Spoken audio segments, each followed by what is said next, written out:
Hi Taurus, welcome to my channel. This is going to be your general love reading from June 21st to the 30th of this year, and then I'm going to get the July readings out. Hopefully start on that this weekend. We should get that done. I'm trying to get back into this system, so everybody just thank you so much for your patience. Thank you so much for support, for liking, sharing, subscribing, commenting, the donations, people who have been getting extended readings.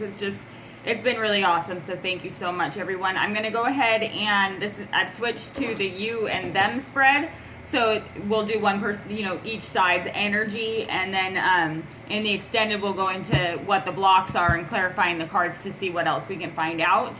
I think that's it, so we'll go ahead and just jump into it. So I've already pre-shuffled the cards. I'm going to go ahead and do that, and then the extended link will be in the description box below for the Vimeo extended reading. So first card that we have for you, Taurus, we have the Ten of Pentacles showing up.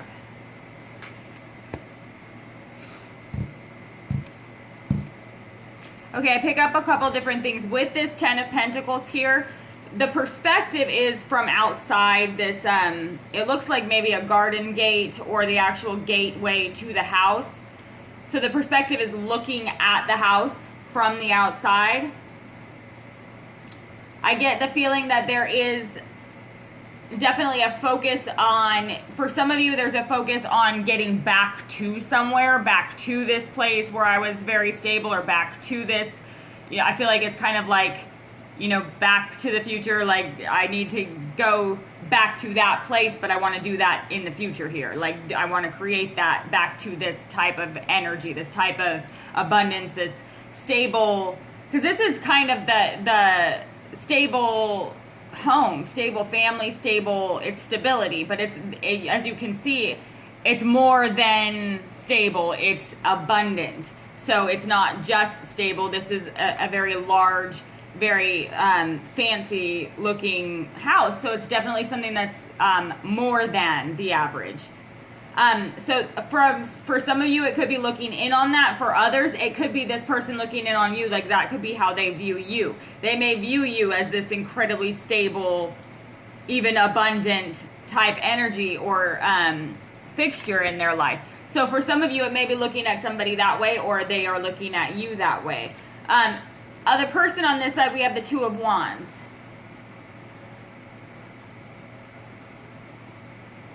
What's interesting about this Two of Wands versus other decks, he's got a globe here. Normally, the character in the Two of Wands has usually the globe in his hand, if he's got one at all, if he's got the world there. This one is in front of him on this ledge. There are these two wands, one which he has fixed into the ground, it looks like, or balancing magically somehow, and then the other that he has his hand on. So this would indicate to me that there has been this process of decision making, or a decision to make. It's been made. The action to actually move forward in it is in the process of taking place right now. It hasn't quite happened yet. This individual hasn't really left his place of making the decision. But this globe that is in front of him here, it sort of represents all of the things, all of the opportunity. Like I just pick up all of the thingies. All of the things. I want all of the things. But this is the action toward what it is that they plan to attack. I feel like for some of you, this person is either viewing you as their world, like trying to get back to you as their world, or you view them as your world. I feel like the fact that he is not holding this globe, again, speaks to the fact that there is some sort of separation here. And it's like there's been a process of determining something or a decision. But see, what sticks out too, sorry, I'm going to keep going for a minute. What sticks out too is this bird that's in the top of the card here. Birds are very positive in the tarot, but I feel like, again, this message is more along that migration that birds make. It's kind of cyclical. They fly away and they come back and they, return home, that type of an energy. So with this bird flying there over his head in the direction that he's looking at, I feel like somebody's wanting to come back somewhere. Okay, so then person with the Ten of Pentacles, next card here we have is the Moon.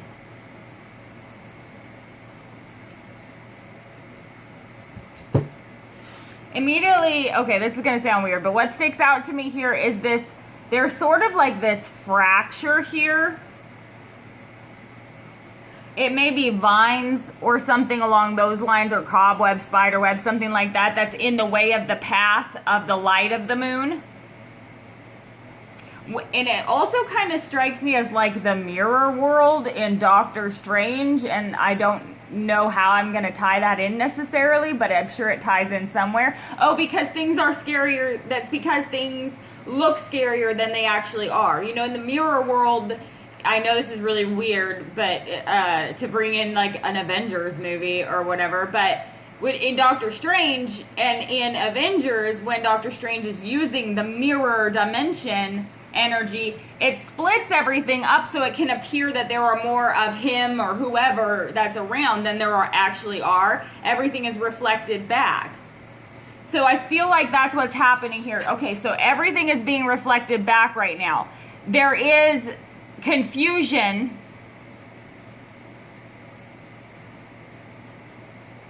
There's definitely confusion, and things are not clear on this side over here. There is this, it's like I'm aware of a strong, stable energy. So it's like I know that this is capable of being a strong and stable energy, but I also don't know that because everything is so unclear. It's so murky.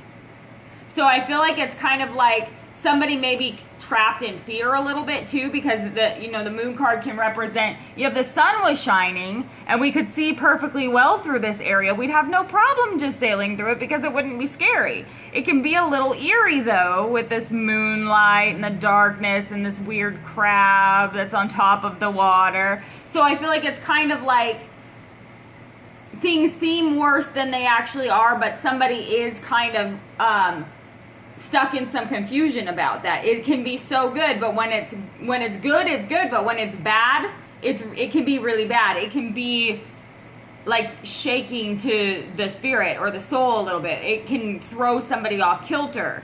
So that can be kind of what this person is dealing with over here, is like the amount of effect that this other person can have on them, perhaps. Ooh, 2 of Wands energy, and then the Tower. So there's definitely some water energy here. Pisces, Cancer, Scorpio, strong Scorpio here. There's strong Pisces too. With the Tower under the 2 of Wands.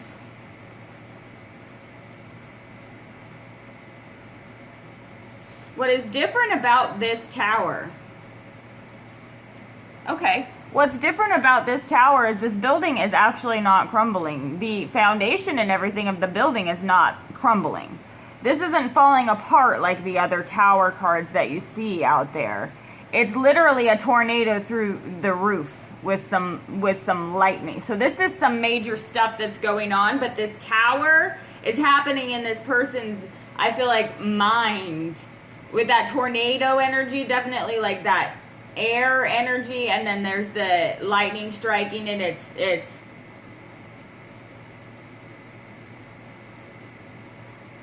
the roof is being blown off, but I feel like it's this extreme,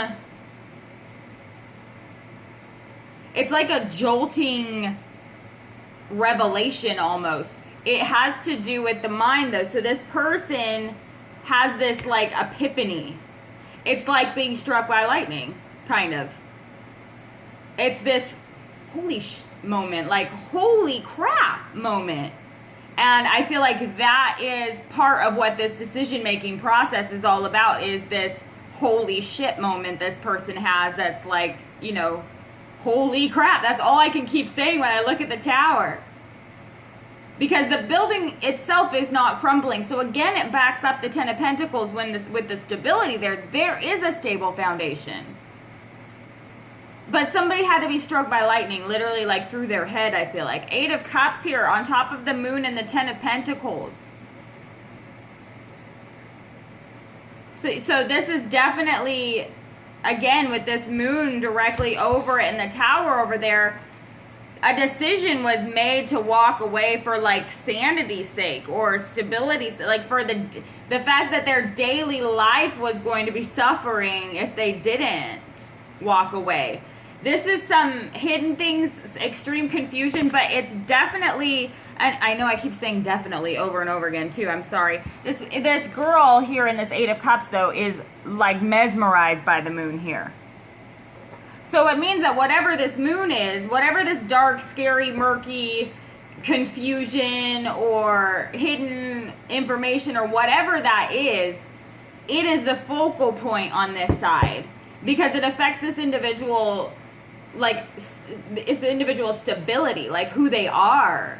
It can be almost destructive to the soul, I feel like sometimes. So this either has already happened or is about to happen, but I feel like this is past energy here. This confusion forced them to walk. Like there was no other option. I have nothing else to focus on but this moon right now. And even though it's a tough call to make, like it was not easy, this person felt like they had no other choice. And now underneath the Tower and the Two of Wands, we have the Eight of Pentacles. Okay, so yeah, I pick up, I don't know why. I'm sorry for everybody that has been watching and, hearing the same stuff. I'm picking up a lot of past relationships coming back around, which isn't that weird with the way that the planets are lining up, but this is definitely some past stuff. This individual, this Tower moment with this Two of Wands, there was some indecision, there was inaction that basically forced this person to walk away because there was no action, but I feel like there was also no communication, there was no clarity about what was going on or anything. So this individual made a hard call and had to walk.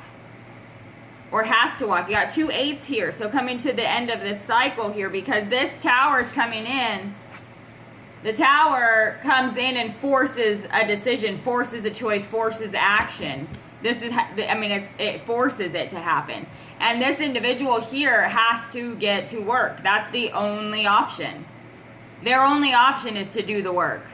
So whether they need to literally get to work and start working real hard to make some more money, because it could be that this person over here on this side that walked had the stability, the security, the financial backing, and this person over here may be highly creative or something along those lines, but this Tower this is definitely a feeling, I feel like, that is a residual of this person walking away. That's what this Tower is part of.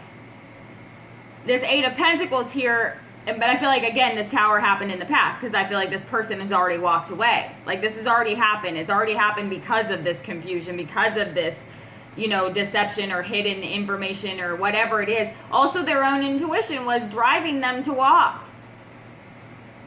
And this Tower, because this Tower moment, I feel like, had to happen to force a decision, to force somebody to do something, to take some sort of action. And now that has put them in a position where they recognize they have to do this work. Do work.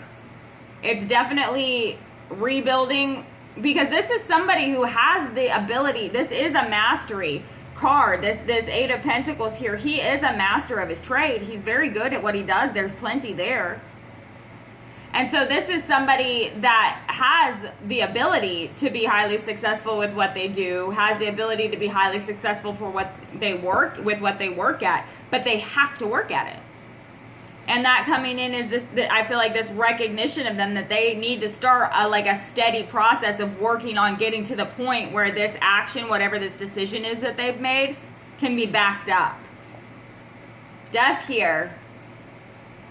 At the middle of the reading so there's a lot of strong Scorpio here. Queen of Swords at the bottom too. So for some of you, this is a process that's happening right now that this person is going to walk away and cut this off because things have to change on this side. This sparks a Tower moment for this person who begins to work, focuses in on what is actually important and does this work. Now, don't get it confused too. This individual on this side, I don't mean to say you would get it confused. Sorry, I don't mean to say it like that. But this individual on this side could also be making a decision to head in a different direction with this Two of Wands energy, because the Tower is there. It forces them to walk in a different direction. And there's work that needs to be done for this person too.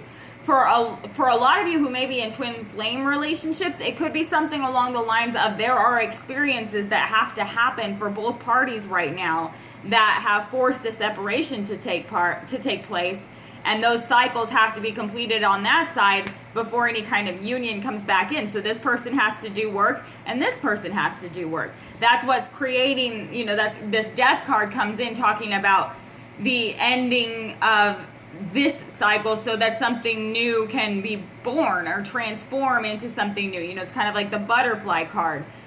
The caterpillar phase is over. Well, there is that cocoon period where nothing happens for a while. That could be part of what it is, too, is that in order for something beautiful to develop and transform out of this, there does have to be this period of quiet or separation. For others of you, this tower moment that's happening for this individual on this side, and the fact that this person has walked away, does create the ending of this, but I feel like it's, again, that but ending so that it can, you know, begin. So if you are currently going through this energy or have recently walked, then that's where you are right now, is kind of in, again, this cocoon period before things transform. So when I go through on the extended reading, we'll get a little bit more about what that death card is about, because it goes both ways here. I feel like yes, it could indicate the ending, but again, this bird is up here in this card too. And out of this entire deck, out of this entire spread here that I've got, these are the only two birds that I'm seeing coming through any of these pictures. So that would tell me, again, it's this cycle of, you know, flying away and coming back and flying away and coming back, because that's part of this, like, I need to go have these experiences for a little bit, but I'll be back. I need to go have these experiences for a little bit, but I'll be back. I feel like it's an I'll be back type card. Like Arnold Schwarzenegger, I don't know. But, I mean, that's what's coming through to me, too. I don't feel like it's an end. I feel like it's these birds here definitely indicate to me that this is part of a cycle for a lot of you. But with this Queen of Swords here at the bottom, she is also somebody who is, I feel like this is the Eight of Cups individual over here with this Ten of Pentacles, Eight of Cups. She's been through a lot of crap. She's ready to, she will stab you if you try. Like, if you're gonna try and mess with me right now, I will stab you. It's kind of, because you can see how the expression on her face is sort of like this, I dare you. I dare you. And so I feel like there is for this person over here, part of what this Moon and Eight of Cups is about, this lesson here for them is also to be able to stand in their truth on it too, because this was forced because it was like this individual on this side had no other way to rationalize it. I feel like this person felt like they had no choice. This person I felt like they had no choice. So let me know if that resonates with you. Thank you so much for tuning in, and I'll speak with y'all soon.